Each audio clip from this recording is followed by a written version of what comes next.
இதுல உண்மையா இருக்க மாட்டான், உளப்பூர்வமா இருக்க மாட்டான். புதுசா ஒருத்தன் வந்திருக்கேன், அவன் பாஜகன்னு பேரை சொல்லவே பயப்படுறேன். ஏற்கனவே தமிழ்நாட்டை ஒரு தத்தி ஆளுதுன்னு சொல்லி புலம்பிட்டு இருக்கிறோம். இப்போ ஒரு தற்கொலை வருது.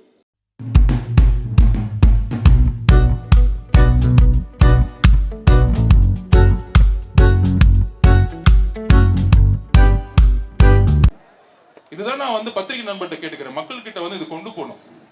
350 குடும்பத்துக்கும் ஒவ்வொரு பூத்துலையும் போயிட்டாங்களான்னு காமிக்கிறதுக்கான என்ன வெரிஃபிகேஷன் எலெக்ஷன் கமிஷனால கொடுக்க முடியும். அப்போ ஒரு ஸ்டேட் கவர்மெண்ட் கொடுக்கக்கூடிய டேட்டாவை தான் எலெக்ஷன் கமிஷன் நம்புறாங்க. அப்பதான் நம்ம சொல்றோம் திமுக ஏன் இங்க உள்ள வருது அப்படின்னா, இதுதான் தேர்தலுக்கு முன்னாடி நம்ம அக்கா சொன்னாங்க பாருங்க, இறந்தவங்க எல்லாம் ஓட்டு போட்டுருவாங்க. அப்ப பிஎல்ஓங்கிறது எலெக்ஷன் கமிஷன் கிடையாது, அதை நம்ம புரிஞ்சுக்கணும். பிஎல்ஓங்கிறது இங்க இருக்கக்கூடிய அரசு ஊழியர்கள். அரசு ஊழியர்களை யார் கண்ட்ரோல் பண்ண பாக்குறாங்க? இங்க இருக்கக்கூடிய திமுக கிளை, ஒன்றியம், எம்எல்ஏ, எம்பிஸ். இதுக்கு தான் வந்து 3 மாசத்துக்கு முன்னாடி என்ன பண்ணாங்க, முதலமைச்சர் அனௌன்ஸ் பண்ணாரு, நாங்க வீடு வீடு செல்றோம் அப்படின்னு ஒரு பிரச்சாரத்தை உருவாக்குனாங்களே. இதுக்குதான். அப்ப நம்ம எந்த அளவுக்கு விழிப்புணர்ச்சியா இருக்கணும் அப்படின்னா, கடுமையாக உச்ச நீதிமன்றத்தில் நம்ம போராடுவோம் இந்த எஸ்ஐஆருக்கு எதிராக, இந்த கண்டனம் ஆர்ப்பாட்டத்துக்காக. அதே வேறு இங்க நடத்தப்பட்டால், அப்ப நம்ம இங்க இருக்கக்கூடிய 6,41,00,000 ஓட்டர்ஸ், அதுலயும் நேற்று நம்ம தலைவர் சொன்ன மாதிரி நம்ம ஜென்சி 18 வயசுல இருந்து 22, 23 வயசுல இருக்கக்கூடிய எல்லாருமே நம்மளுடைய தலைவருடைய ஃபாலோ பண்றோம். அவங்களுடைய ஓட்டர்ஸை நம்ம தான் உறுதிப்படுத்தணும். அதுக்கான அவேர்னஸ் ப்ரோக்ராம் நம்ம தான் உருவாக்கணும். விழிப்புணர்வு பிரச்சாரங்களை நம்ம உருவாக்கணும். நம்ம கண்டிப்பாக ஜெயிப்போம். மக்களுடைய எழுச்சி, பெண்களுடைய எழுச்சி, இளைஞர்களுடைய எழுச்சி ஃபுல்லா நம்ம கிட்ட இருக்கு. ஆனால் அது ஓட்டாக மாறணும். அதுதான் நம்ம முன்னாடி இருக்கிற மிகப்பெரிய சேலஞ்ச்.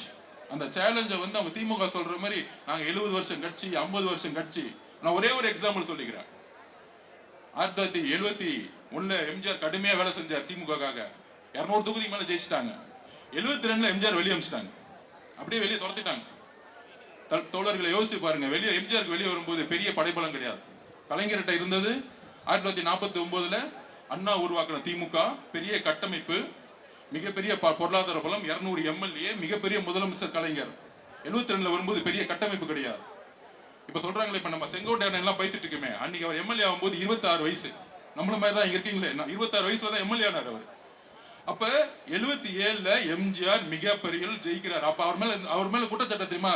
எம்ஜிஆருக்கு கட்டமைப்பு கிடையாது, அவர் நடிகர், அவங்களால ஓட்டு வாங்க தெரியாது. நாங்க 1949 கட்சி வந்திருக்கோம். கட்டமைப்பு அதாவது ஒன்னே ஒண்ணுதான். நீங்க கட்டமைப்பு வச்சிருக்கீங்க, மக்களை கூப்பிடுறீங்க, மக்கள் வர மாட்டேங்கிறான். எங்க தலைவர் மக்களே கட்டமைப்பா உருவாக்கி இருக்கார். இதுதான் எங்களுடைய தமிழக வெற்றி கழகம். இதுல உண்மையா இருக்க மாட்டான், உளப்பூர்வமா இருக்க மாட்டான். புதுசா ஒருத்தன் வந்திருக்கேன், அவன் பாஜகன்னு பேரை சொல்லவே பயப்படுறேன். ஏற்கனவே தமிழ்நாட்டை ஒரு தத்தி ஆளுதுன்னு சொல்லி புலம்பிட்டு இருக்கிறோம். இப்போ ஒரு தற்கொலை வருது. எது ஒன்றும் இந்த மண்ணையும் நிலத்தையும் காக்க நாம் தான் ஒரே வாய்ப்பு. அதை உணர்ந்து வலிமையாக கருத்தியல் பரப்புரை முன்வைத்து கலப்பணை செய்து இந்த எஸ்ஐஆர் சூழ்ச்சியை ஒட்டுமொத்தமாக முறியடிப்போம். நாட்டில் எல்லோரும் சமம் என்று சொல்லிக் கொள்ளலாம். ஆனா எல்லோரும் சமமாக நடத்தப்படக்கூடிய ஒரே இடம், எல்லோருக்கும் வாக்கு ஒண்ணுதாங்கிறத. ஏன்னா அடித்தட்டு உழைக்கும் மக்களுக்கும் ஒரு வாக்கு தான், அனில் அம்பானிக்கு ஒரு வாக்கு தான், பிச்சைக்காரனுக்கு ஒரு வாக்கு தான், இந்த நாட்டின் பிரதமருக்கும் ஒரு வாக்கு தான். இந்த நாட்டில் எல்லோருக்கும் இருந்த கடைசி உரிமை வாக்குரிமை தான். ஏன்னா பேச்சுரிமை மறுக்கப்படுது, கருத்துரிமை மறுக்கப்படுது, எழுத்துரிமை மறுக்கப்படுது, வழிபாட்டு உரிமை மறுக்கப்படுது. அதே போல என்ன உணவு உண்ணணுங்கிறத அவன் தீர்மானிக்கிறான், என்ன உணவு எடுத்தணும் அவன் தீர்மானிக்கிறான். நாம் எஞ்சி வச்சிருந்த ஒரே உரிமை வாக்குரிமை. அந்த வாக்குரிமையை கை வச்சுட்டேன். ஏற்கனவே சிஏஏ கொண்டு வந்து நாடு முழுக்க வாழக்கூடிய மக்கள் குடியுரிமையை நிரூபிக்கணும்னா, நீங்க உங்க குடியுரிமையை நிரூபிக்கணும், தக்க சான்று கொடுத்து ஆவணம் கொடுத்து நிரூபிக்கணும்னா, அதே போல இப்ப வாக்குரிமையை நிரூபிக்கணுங்கிற. எதுக்கு வாக்குரிமை நிரூபிக்கணும்? 2024 பார்லிமெண்ட் தேர்தலில் நாடு முழுக்க மக்கள் வாக்கு செலுத்தினார்கள். அப்ப அன்னைக்கு வந்து போலி வாக்காளர் இல்லையா? ஏன் தேர்தலுக்கு நெருக்கத்துல 6 மாசத்துக்கு முன்னாடி வந்து செய்யணும்? பீகார்ல தேர்தலுக்கு நெருக்கத்துல பண்றான், தேர்தல் முடிவுகள் மாறிடுச்சு. அதே போல தமிழ்நாட்டில் இப்ப என்ன சொல்றான், நாங்க உங்க வீட்டுக்கு வருவோம், 3 முறை வருவோம். ஒட்டுமொத்த தமிழ்நாட்டோட வாக்காளர் எண்ணிக்கை 6,36,00,000 மேல. ஆனா அந்த வாக்குச்சாவடி அப்படின்னு எடுத்துக்கிட்டோம்னா 68,000 தான். இப்படி வந்து வீட்டுக்கு வருவானா, 3 முறை வருவானா. வீட்டுல யாருமே இல்லைன்னா அவரோட வாக்குரிமை ரத்து செய்யப்பட்டதாக அறிவிக்கப்படுமா. ஒருவேளை வீட்டுக்கு வர்றப்ப நான் இருந்தேன்னா படிவம் கொடுப்பானா.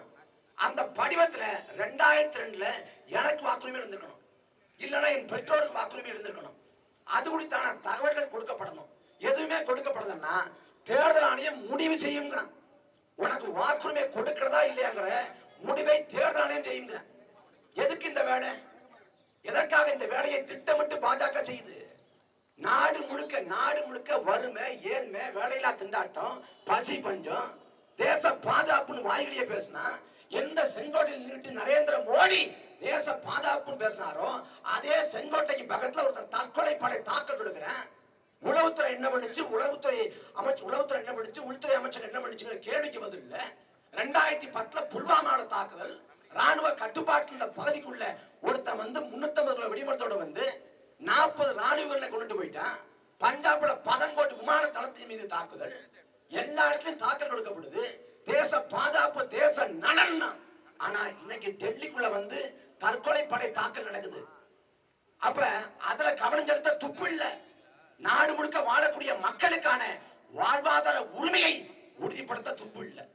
வேலை வெட்டி இல்லாம இப்ப எல்லோரும் முதல்ல இருந்து வாங்க, வாக்குரிமையை நிறுவீங்க. நான் போன தேர்தலில் ஓட்டு போட்டனே, அதுக்கு போன தேர்தலில் ஓட்டு போட்டனே, நான் 15 ஆண்டா வாக்கு செலுத்தினேன், அதை பத்தி எந்த கவலையும் இல்லை. இப்போது புதிதாக வாக்குரிமையை நிரூபிக்க வேண்டிய நிலைக்கு தள்ளப்படுறேன்.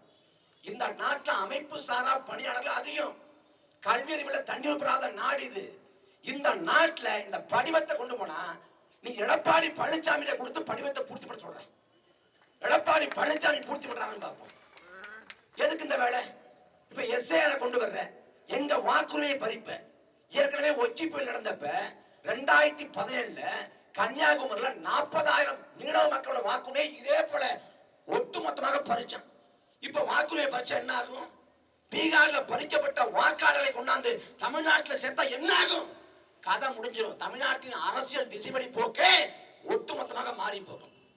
இதுல திமுக என்ன பண்றான்? ரொம்ப நுட்பமான அரசியல் பண்றேன். நாங்க வந்து இந்த எஸ்ஐஆர் எதுக்குறோம், ஆனா பீகார் வாக்காளர்கள் தமிழ்நாட்டில் சேர்க்கப்படுறத பத்தி நாங்க கருத்து சொல்ல மாட்டோம். இது என்ன முடிவு? வடக்கு வாழ்ந்து தெற்கு தேய்து சொன்னது அண்ணா. வடவர் நல்லவரும் இல்லை, அவர் நம்மவரும் இல்லை என்று முழக்கத்தை வைத்தவர் அண்ணா. கருணாநிதி தண்டவாளத்தை ஏன் தலை வச்சாரு? எதுக்கு வச்சாரு? டால்மியாங்கிற வடநாட்டுக்காரன் பேர டால்மியா பொருள் எப்படி வைக்கலாம்? வடநாட்டுக்காரன் ஏற்க முடியாது, கள்ள குடியும் பேர் வைன்னு சொல்லி தண்டவாளத்தில் வச்சதா சொல்லப்படுது. அப்ப அன்றைக்கு வடவர் எதிர்ப்பை பேசிய திமுக இன்றைக்கு ஏன் பேச மறுக்கிறது? தமிழ்நாட்டில் பீகார் வாக்காளர்களை சேர்க்க கூடாது என்று தமிழ்நாடு அரசு இதுவரை சொல்லாது ஏன்? ஏன் சொல்லல? ஏன்னா அவனுக்கு இதை பத்தி எந்த கவலையும் இல்லை. பீகார் வாக்காளனோ தமிழ்நாட்டு வாக்காளனோ காசை கொடுத்து வாங்கிக்கலாம்னு நினைக்கிறேன். அதான் இங்க நடக்குது.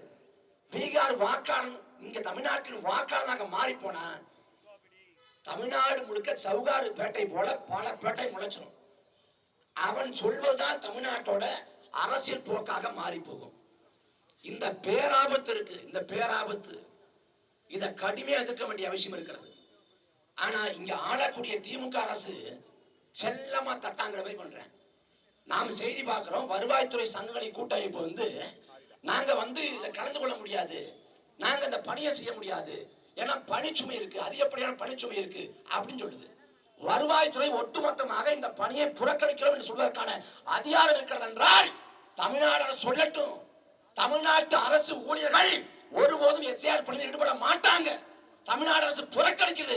சட்டசபையில் தீர்மானம் போட்டு இந்த பணிக்கு எதிராக நீ முடிச்சு விடு வேலையே. ஒட்டுமொத்த தமிழ்நாட்டு மக்களும் ஆதரவளிப்பாங்க. அதை செய்யாம ஏன் உருட்டுற? எதுக்கு இந்த வேலை செய்ற? பீகார் வாக்காளர் தமிழ்நாட்டில் வாக்காளராக மாறி போறது குறித்து எந்த கவலையும் இல்லை. அன்பு சொந்தங்களை சிந்திச்சு பாருங்க. 2-3 ஆண்டுகளுக்கு முன்பாக இந்த ஆட்சிக்கு வந்த உடனே தீபாவளி அன்னைக்கு தமிழ்நாடு அரசு ஒரு அரசாணை விடுது, அறிவிப்பு விடுது. ஏன்னா தீபாவளி அன்னைக்கு இறைச்சி கடை மூடப்படும்னு.